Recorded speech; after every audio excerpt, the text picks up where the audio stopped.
Dag sê, dankie en welkom by nog 'n uitsending van Klets Kompas. My naam is Ogito Greek. Vandag is Maandag 27 Oktober 2025. Bietjie later in vandag se program sal Andrew Poolman die hoogtepunte uit die naweek se sport met ons kom deel. Maar voor dit sal ek en Irene Marie van der Walt oor die nuutste nuus uit Republikein uitbrei. Bly by ons. Baie dankie. Die Namibiese Kamer van die Omgewing, bekend as NEC, het ook sy stywer in die armbeurs gegooi oor die stropery van 'n swart renoster in die sensitiewe Kunene streek.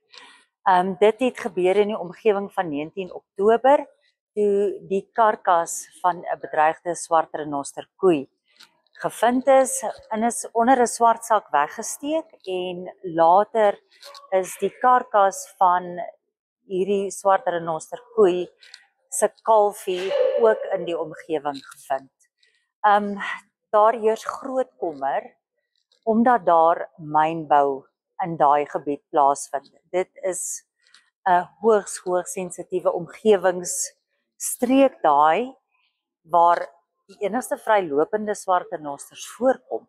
En intussen is mynbouaktiwiteite daar sommer net so goedgekeur. Ondanks verskeie protesaksies teen hofsaake wat hangend is, dit duur net voort. So dit is wat die Kamer van die Omgewing teen waarsku en sê sulke sensitiewe omgewings en mynbou. Die beskerming van die omgewing en mynbou in daai sensitiewe omgewing, dit werk nie saam nie. Dit kan nie hand aan hand loop. Ek was vanoggend by die bekendstelling van Namibië se hersiene nasionale beleid vir gestremdhede. Hier was Eerste Minister Elijah Ngurare aan die woord. Does not matter whatever the shelf of that body is a heartbeat of human rights. So when we feel with them, we hold with them, and we do this, it is from us to them. 'n Debat is op die sosiale media ontketen oor die toekoms van groen waterstof in Namibië. Tydens die bekendstelling van die Instituut vir Openbare Beleidsnavorsing, oftewel die IPPR, se groen waterstof monitor, het 'n navorser verbonde aan die IPPR, Frederico Links, sy insette gegee. So there's been a lot of talk about green hydrogen being dead. What's your opinion, Mr. Links? I wouldn't. That's a bit of a strong statement. So I wouldn't say that the green hydrogen sort of our ambitions as Namibia are dead. What I would say is, and that's what we're focusing on in this edition of Green Hydrogen Monitor that we're releasing today, is just I think that reality is setting in, and that the practicalities of a sector such as green hydrogen are becoming more coming more to the fore, and that the hype and spin is muting, which is a good thing because we need to have more reality-based discussions about what's happening in terms of these sorts of developments. So I think it's just the landscape is changing, the landscape is shifting. We're having more reality and evidence-based discussions, and that's the way it should be. And our take has always been that much of the public discussion space over the last 5 years has been fueled primarily by hype and a lot of spin, which has exaggerated the impacts and the potentials and the futures and so on. And we feel it never was going to be that. And that's why hopefully we've reached this point where we can now start having more sober discussions about the green hydrogen future. Hopefully this is it. So I wouldn't say it's dead, no. Namibiese polisie het vanoggend 'n geleentheid vir mans polisiebeamptes gehou by die Tutaleni polisiestasie op Walvisbaai. Hier is die kwessies van manlikheid as ook geslagsgebaseerde geweld van nader bekyk. It's not just another training session. It is a call to action a commitment to change, and an opportunity for all of us to better understand and combat one of the most pressing issues of our time. The workshop will be held under the theme, Redefining Masculinity, which is a holistic approach to the well-being, which means that the event will focus on exploring healthier, more inclusive understandings of masculinity and how this contributes to overall well-being. First and foremost, I would like to express my profound gratitude to each and every citizen for their contribution in fight against crimes and the firm support to the Namibian police force over the years. The force cannot carry out its duties successfully without the support from the community members. Gender-based violence is not just a violation of human rights. It is a grave crime that undermines the very fabric of our society. It affects individuals, families, and communities, leaving behind a trail of pain, fear, and suffering. Life is unpredictable, and one needs to be protected against any eventuality. Get Santam legal access from as little as 50 Namibian dollars a month for when you find yourself in need of legal representation due to civil cases, criminal prosecution, and family matters such as divorce, child maintenance, and custody. It also covers labor disputes, disciplinary hearings, and unfair dismissal or retrenchment. With Santam Legal Access, you'll receive free legal advice on almost every legal aspect, whether the specific matter is covered by your policy or not. For true peace of mind and legal protection when you need it most, call us on 061-292-8000. Santam. This is freedom.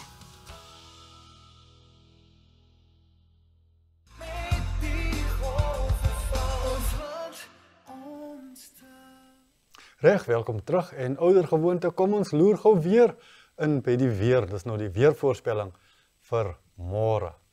Daar sien ons Dinsdag 28 Oktober, ons verwag op Katlehong-Malilo 23 grade tot op 38 grade.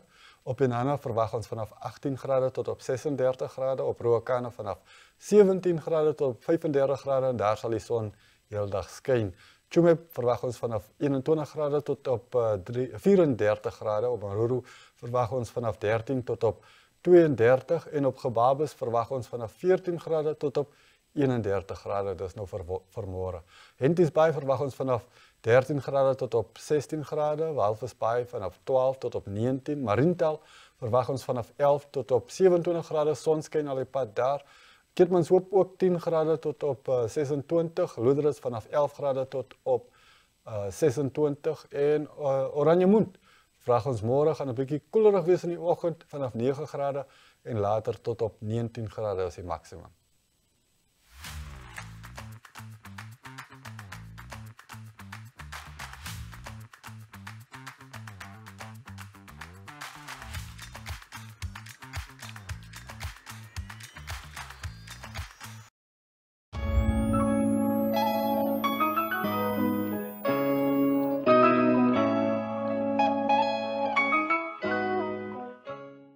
We bring you luxury, lifestyle and location. My.NA Property takes you inside Namibia's most stunning homes, high-end developments and hidden gems. Catch us every Tuesday at 9 p.m. because every space has a story, only on NTV.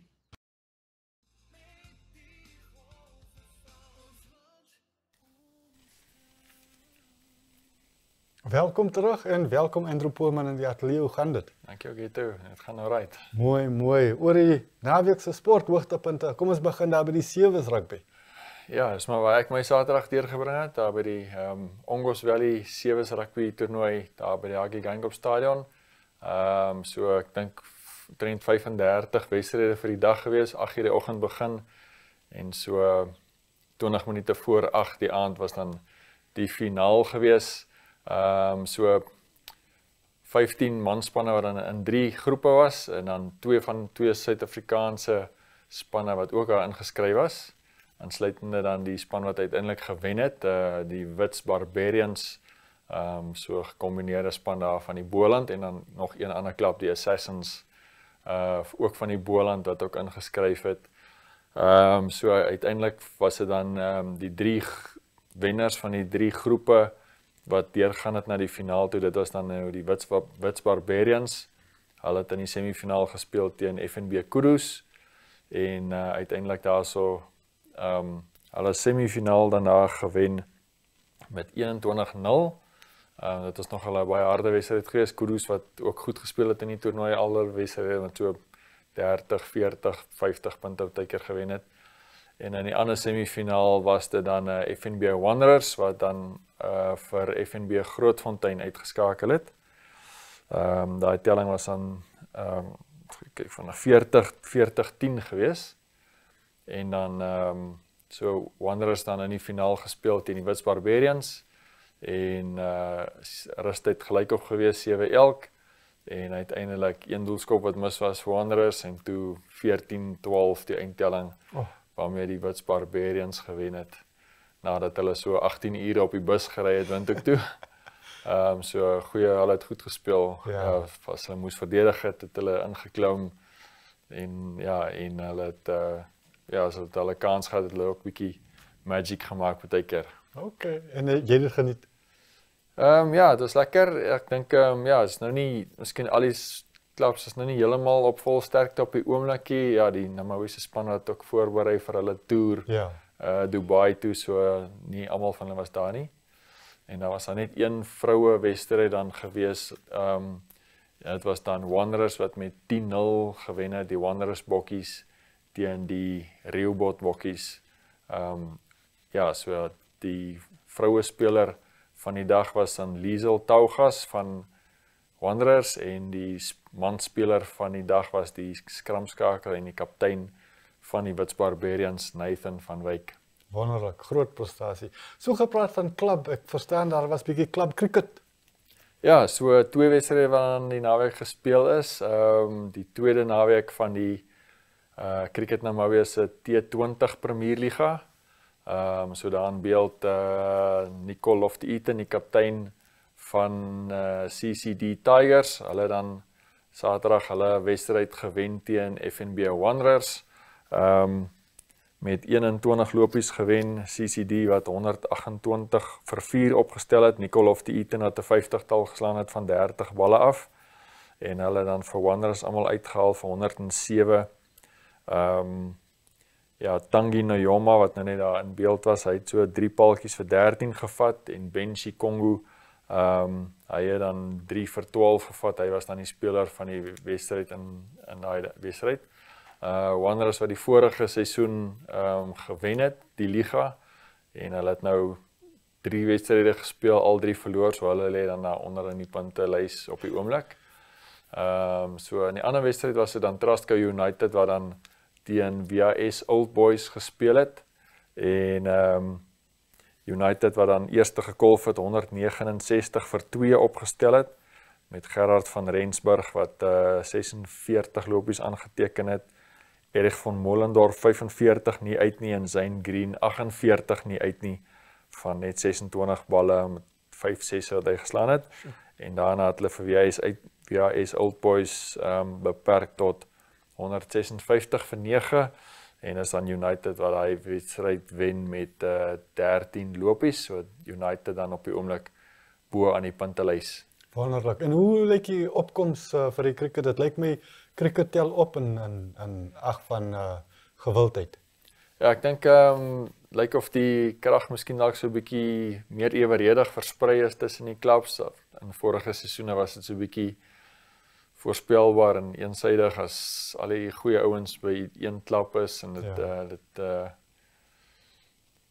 is hopelik is hulle die cricketmanne, die T20 manne het ook natuurlik gekwalifiseer vir die wêreldbeker, so hulle mag gereeld speel. Ja, dis belangrik. Op 'n hoë vlak. Ja. Iets wat nog altyd baie gewild is hier in Namibië is sokker.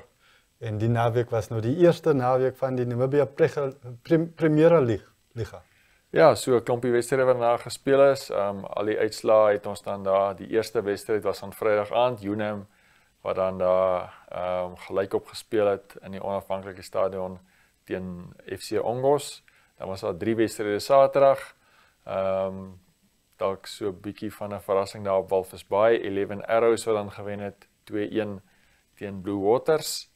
En dan op Oshakati ook Ishoki Chula wat dan teen hulle bierklub ook daar van die noorde verloor het 2-1 KK Palace. En dan Sondag se 3 wedstryde African Stars, die verdedigende kampioenspan van die laaste 2 jare. Hulle dan met 1-0 gewen teen Kommas Nampol. Lekker. Ek was ook daar by die UNAM Ongos spel en dit was lekker. Ja, ek het dit geniet. Kom ons gaan 'n bietjie verder met padfietsry. Ek verstaan daar was iets in Suid-Afrika.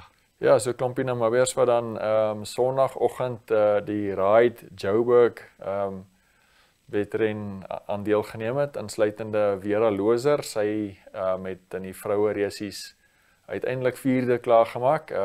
Sy het gesê sy het nou nie baie hoë verwagtinge gehad nie, sy was 'n bietjie siekerig so van Woensdag af ontrent en sy het gedink ja, teen die eerste opdrand gaan hulle haar los en maar sy sê ja, sy het elke nou en dan het sy maar daarom weer teruggekom daar by die voorste groep en uiteindelik het sy toe ja, daar 4de klaar gemaak. Die resies wat dan gewen is deur Kim Lecourt van Mauritius wat ook 'n redelike ernstige fietsryer is. Ja, ook op 'n hoë vlak deelneem. So in die ander jonger ouderdomsgroepe ook van die Namibiërs wat baie goed gevaar het. Ja, Rosemary Thiel, sy het ongelukkig geval en haar arm gebreek. Maar haar boetie Marco Thiel wat van die onder 17s in sy onder 17 resies was hy 5de gewees. Mike Baartman was 2de gewees. So dis nogal 'n goeie prestasie daar. En ook Theodor Janse van Vuren, Theodor Janse van Vuren wat 13de klaar gemaak het in sy onder 17 resies. Okay. Is goed dat die jongspan ook ervaring opdoen op daai vlak. Ja. Praat bietjie met ons oor die bergfietsry in die Kaap. Ja, dis die eerste keer dan wat die Nedbank Gravel Burn gehou word. Dis 'n 7-dag toer. Altesaam 800 km. Hulle begin daar by Nysna en dan gemaak so draai daar by Graafrenet en dan draai hulle weer suid en dan sal hulle daar uiteindelik op dag 7 daar naby so entjie van Port Elizabeth of ja, gaan klaarmaak. So Sondagoggend was dan die eerste skof gewees, reënerige dag gewees daarso. Soos ons daar op die video kan sien, 'n deel van die roete. So Alex Miller en Martin Fryer is dan die 2 Namibiese mans in die professionele afdeling. Hulle dan op die eerste dag het hulle dan Martin Fryer 24ste en Alex Miller 25ste klaar gemaak. En dan kan mense ook in hulle ouderdomsgroepe meeding. So daar soos dan Driekus Kutsie, hy ding mee in die ouderdomsgroep 19 tot 34. Hy was ook aanvanklik ingeskryf in die professionele afdeling, maar hy sê hy het eintlik 'n bietjie min geoefen, relatief gesproke seker. Oor die laaste klompie weke, so hy het toe nou maar afgeskuif na daai afdeling toe. Hy is op die oomblik die voorloper na dag 1, so hy is in hy voorloper trei. En dan by die vroue 40 tot 44, Melissa Hens van Namibia wat ook die voorloper trei dan daar dra na die eerste skof. Ja, die eerste skof Sondag was 84 km op die bergfietsry en hulle is onderaan so 2000 meter se klimme.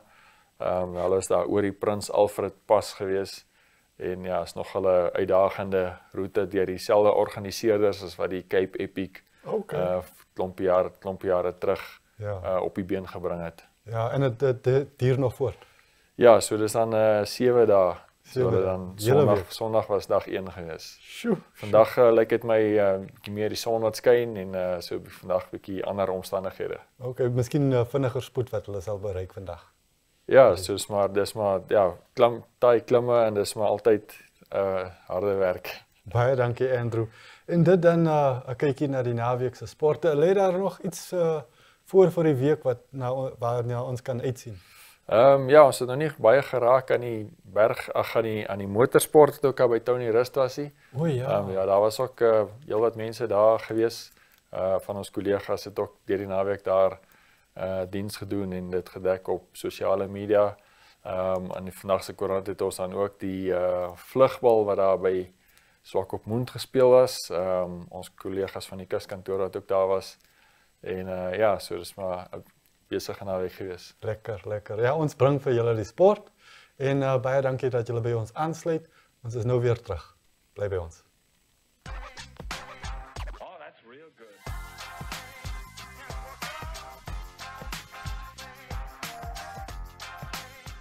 Good day, viewers. Goeiedag mense. And welcome to Generation C, where we dive into culture, creation, and connection with our school community.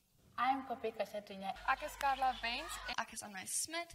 My name is Eden Low. I'm Patience. And let's take a closer look at what makes our school so special.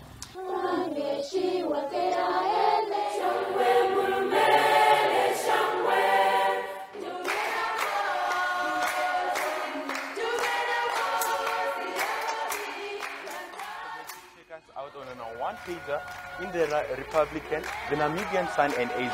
And My Zone Socials on channel 285 on DSTV and channel 25 on GoTV.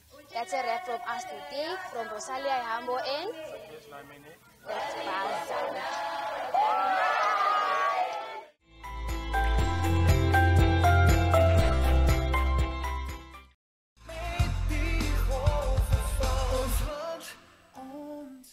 Ja nee, dankie. Daar is dit en daar het julle dit. Ons kom tot by die einde van nog 'n uitsending van Klets Kompas. Ons wens julle 'n voorspoedige week toe en sluit weer môre by ons aan dat ons weer so lekker om die kompas kan klets. Tot dan, totsiens.